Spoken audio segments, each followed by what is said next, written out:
MK voice వ్యూవర్స్కు నమస్కారములు.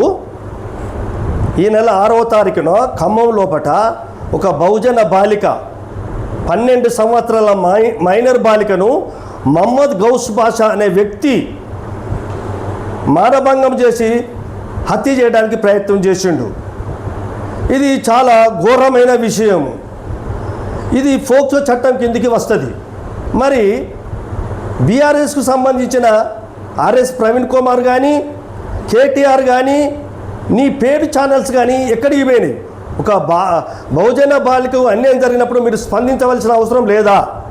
మరి ఇంకా కొన్ని ఛానల్స్ వాళ్ళు మొన్న బండి సంజయ్ కుమార్ ఉంది జరిగినప్పుడు విపరీతమైన అడ్వర్టైజ్ చేసిండ్రు, విపరీతమైన ప్రచారం చేసిండు. కేటీఆర్ మాత్రము తర్వాత ఆర్ఎస్ ప్రవీణ్ కుమార్ మాత్రం రోజువారీ ప్రెస్ మీటింగ్లు పెట్టి మీటింగ్ల మీద మీటింగ్లు చర్చల మీద చర్చలు పెట్టి బండి సంజయ్ కుమార్ ని చెప్పిండు. ఎందుకంటే బండి సంజయ్ కుమార్ ఉంది చెప్తే పొలిటికల్ మైలేజ్ దొరుకుతుంది నీకు. మరి ఈ బహుజన బాలికకు అన్యాయం జరిగి చెప్తే నీకేం దొరుకుతుంది? ఏమవుతుంది? నీకేం రాదు. నువ్వు కేటీఆర్ అనే దొర యొక్క పదవులకు పైసలకు పెదవులిప్పే ఆర్ఎస్ కుమార్, నువ్వు బహుజనుల నాయకుని కాదు, నువ్వు బానిస నాయకునివి.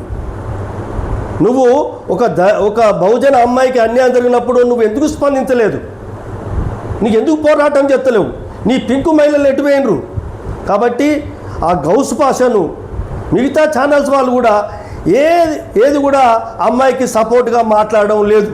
అంటే మీకు పైసలు ఇస్తేనే కొన్ని ఛానల్స్ పనిచేస్తాయి అన్నట్టుగా దీన్ని మాకు అవగాహన అవుతాయి. పైసలతోటే మీరు కొన్ని ఛానల్స్ పనిచేస్తాయి. కేటీఆర్ ఇచ్చిన పైసలతోటి మీరు ఆ రోజు సీరియల్ లెక్క చెప్పడం జరిగింది. మరి ఇప్పుడు ఈ బహుజన బాలికకి ఎందుకు చెప్తలేరు? అంటే బహుజన బాలికకు జరిగితే అది రాజకీయ నాయకునికి జరిగితే ఒకటి. ఇది చాలా ఘోరమైన విషయము. మీ ద్వంద్వ వైఖరి ఖండించవలసిందే.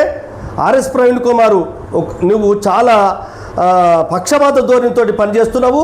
ఇది మంచిది కాదు.